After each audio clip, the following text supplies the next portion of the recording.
Hello everyone, this is Prabhat Gupta.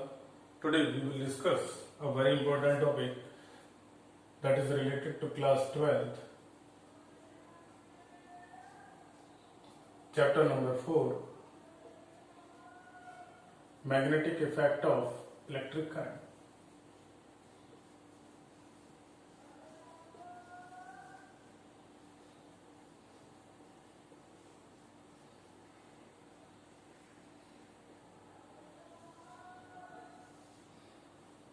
देखिए, सबसे पहले मैग्नेटिक फील्ड के बारे में हमें थ्योरेटिकली जिस साइंटिस्ट ने बताया था उस साइंटिस्ट का नाम था ओवरस्टेड। ओवरस्टेड की थ्योरी के अकॉर्डिंग अगर हम माने तो अगर किसी भी करंट कैरिंग वायर में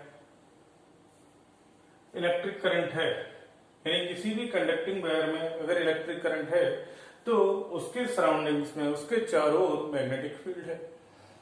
ओके, अगर मान लीजिए इस करंट की डायरेक्शन बदल जाती है तो ओवरस्टेड ने कहा कि मैग्नेटिक फील्ड की डायरेक्शन भी बदल जाएगी, लेकिन उन्होंने इसके लिए एक न्यूमेरिकल फार्मूला और एक हमें मतलब एक लॉ नहीं दिया जिसके अकॉर्डिंग हम कहीं पर भी मैग्नेटिक फील्ड को निकाल सके और उसकी वैल्यू क्या होगी, मैग्नेटिक फील्ड की वैल्यू क्या होगी वो हम नहीं निकाल पाते हैं।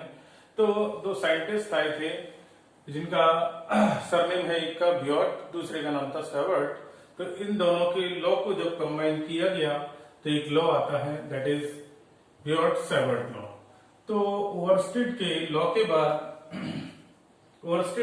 बाद हमारे पास ये इन दो साइंटिस्ट का कंबाइंड लॉ आता है that is Biot Savart law.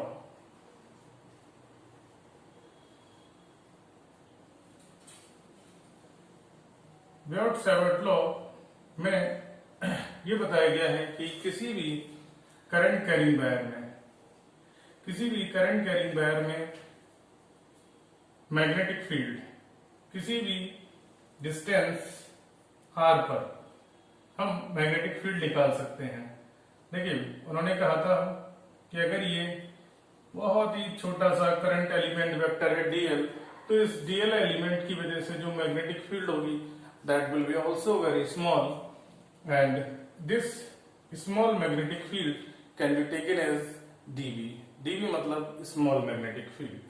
Okay, dl is the small current element vector I।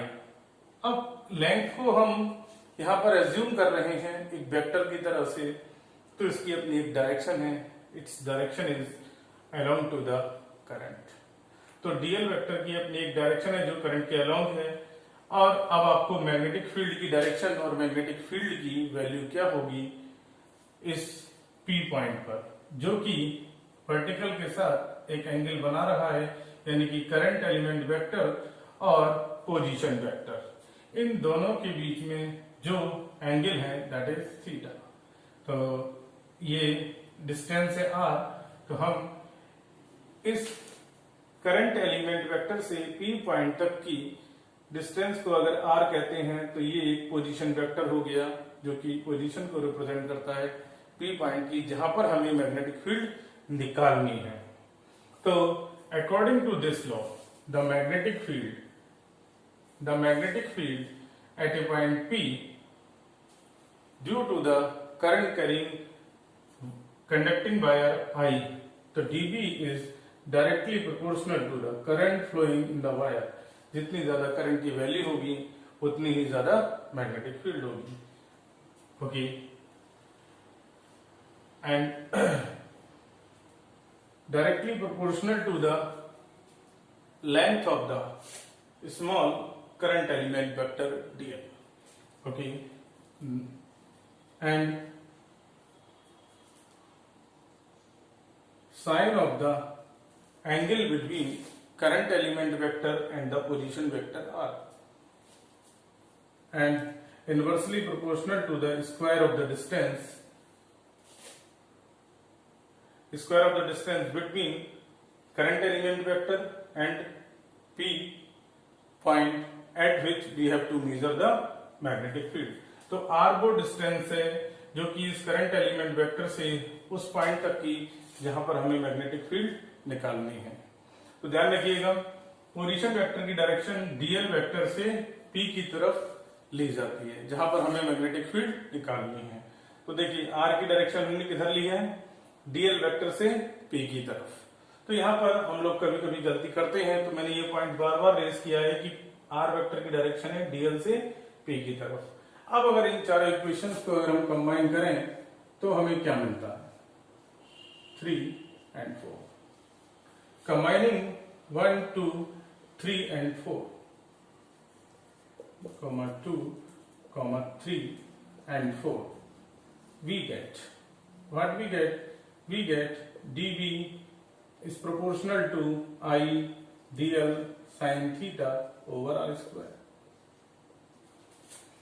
जब भी किसी प्रोपोर्शनलिटी के साइन को हम हटाते हैं तो एक प्रोपोर्शनलिटी कांस्टेंट आ जाता है कि I dl sin theta over r square। Here k is the proportionality constant और इस proportionality constant की वैल्यू मीडियम पर डिपेंड करती है, that is mu not over 4 पाई। ये बहुत हद तक सिमिलर है उस प्रोपोर्शनलिटी कांस्टेंट की जो कि इलेक्ट्रोस्टैटिक फोर्स और इलेक्ट्रिक फील्ड रिप्रेजेंट करता था 1 ओवर 4 पाई एप्सिलॉन नॉट। वहां पर epsilon not permittivity of free space थी, यहां पर mu naught permeability of free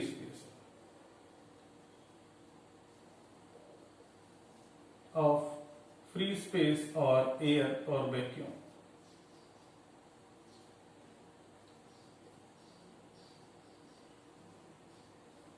and इसकी वैल्यू भी फिक्स रहती है, और अगर हम k की वैल्यूज को अगर फाइनली कैलकुलेट करें तो this it's value is 10 to the power -7। अगर हम यहां पर म्यू नॉट अपॉन 4 पाई की यूनिट निकालें तो मैग्नेटिक फील्ड की जो यूनिट होती है दैट इज टेस्ला। एक साइंटिस्ट थे निकोला टेस्ला, उनके नाम पर इसकी यूनिट दी जाती है Tesla meter square, Tesla meter per ampere. देखिए यहाँ पर ये मीटर स्क्वायर है, ये मीटर है, कैंसिल हो जाएगा तो मीटर आगे जाएगा, Tesla meter per ampere. This is the unit of के। म्यू नॉट की यूनिट क्या होगी, 4 पाई की तो होती नहीं है, तो आप बता सकते हैं कि म्यू नॉट की भी unit Tesla meter per ampere होगी।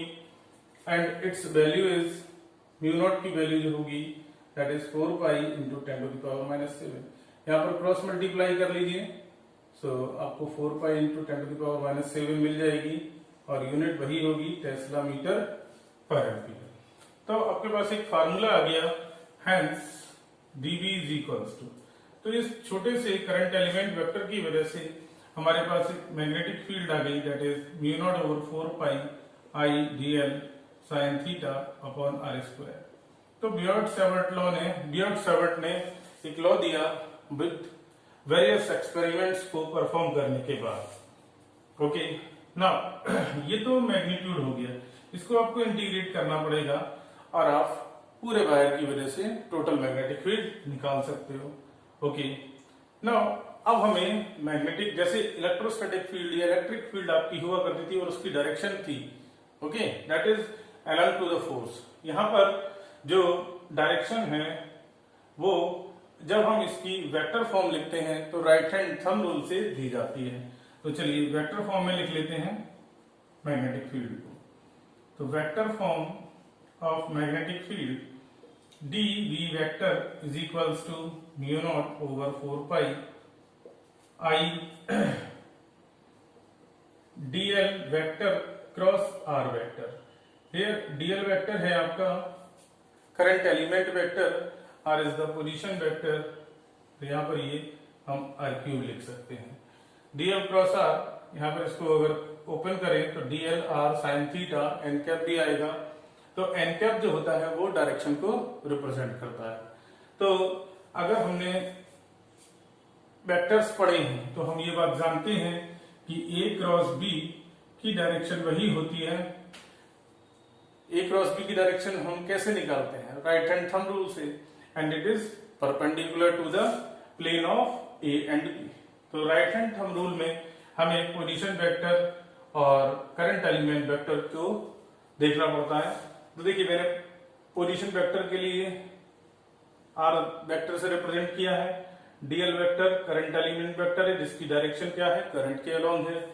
तो डीएल से आर की तरफ फिंगर्स को कर्ल करते हैं एंड थंब को स्ट्रेच करते हैं। Thumb will represent the direction of magnetic field. तो देखिए ये वेक्टर फॉर्म हो गई इसकी, और the direction of magnetic field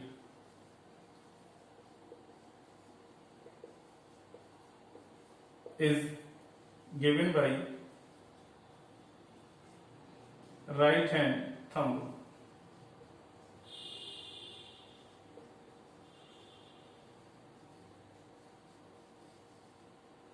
तो राइट हैंड थंब रूल से हम ये डायरेक्शन निकाल सकें, तो अगर ये पी पॉइंट यहां ना होके यहां होता तो हम मैग्नेटिक फील्ड की डायरेक्शन क्या वही रहती या चेंज होती। तो चलिए ये भी हम डिस्कस कर लेते हैं।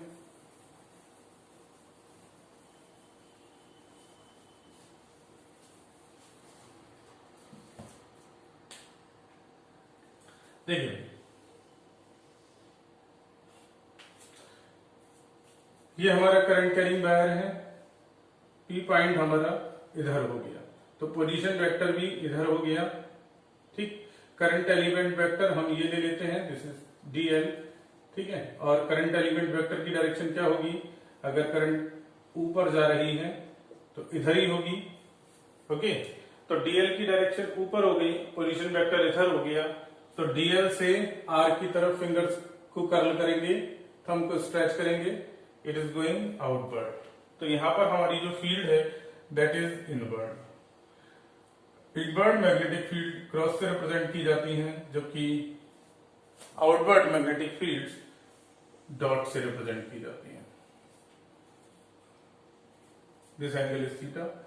तो किसी भी पॉइंट एलिमेंट वेक्टर की वजह से हम मैग्नेटिक फील्ड स्मॉल डीबी निकाल सकते हैं, वेरी स्मॉल मैग्नेटिक फील्ड को हम निकाल सकते हैं। तो चलिए भाई यहां पर हम बात कर सकते हैं आपके कूलम्ब्स लॉ से, और यहाँ पर क्या सिमिलरिटीज है। सिमिलरिटीज ये है कि मैग्नेटिक फोर्स और मैग्नेटिक फील्ड दोनों, और इसके अलावा आपका जो इलेक्ट्रोस्टैटिक फोर्स है, दोनों ही लॉन्ग रेंज फोर्स है, दोनों ही लॉन्ग रेंज फील्ड्स हैं। This is the similarity and both follows the inverse square law.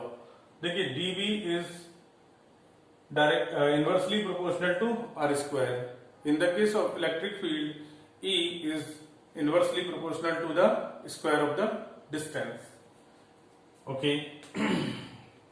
तो ये सिमिलरिटीज हो गई जो कि आपको बियॉट-सैवर्ट लॉ और जो इलेक्ट्रिक फील्ड है दोनों के बीच में मतलब इस सिमिलरिटीज से आप जो है दोनों को कंपेयर कर सकते हैं। इसके अलावा क्या है कि इनके बीच में डिफरेंस क्या है, डिफरेंस ये है कि फील्ड जो होती है वो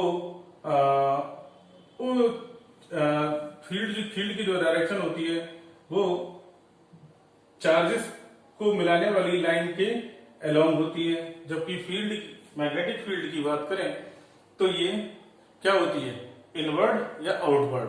तो इसका मतलब क्या है, ये आउट ऑफ द प्लेन होती है ना, प्लेन के हमेशा परपेंडिकुलर होगी, इनवर्ड या आउटवर्ड। और ये क्या है, चार्जेस को मिलाने वाली लाइन के अलोंग होती है। ठीक है, it may be away from the charges, it may be it is towards the charges. Okay, तो यहां पर हमने सिमिलरिटीज देखी। अब हम कुछ स्पेशल केसेस के बारे में स्टडी कर सकते हैं यहाँ पर कि क्या स्पेशल केसेस होंगे। तो यहां पर अगर हम बात करें कि अगर हम ये एंगल थीटा को कम करते करते करते करते करते करते करते जीरो कर दें और हम इस वायर पर आ जाए, तो देखिए बेटा उस केस में क्या होगा। उस केस में होगा, हम देखिए स्पेशल केसेस स्टडी कर रहे हैं। तो फर्स्ट है जब हम इस एंगल को कम करते करते वायर पर ही आ गए, तो देखिए फर्स्ट केस है on the wire. On the wire magnetic field कितनी होगी, तो ध्यान रखिएगा थीटा इज इक्वल्स टू हो गया 0। ठीक है, आप इधर भी आ सकते हैं तो 180 हो जाएगा।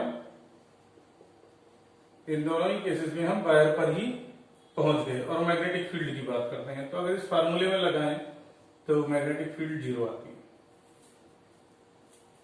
तो on the wire magnetic field नहीं होती। What does this signify? It signifies that अगर हम वायर पर आ जाते हैं तो मैग्नेटिक फील्ड 0 हो जाती है, लेकिन उसके चारों ओर मैग्नेटिक फील्ड है।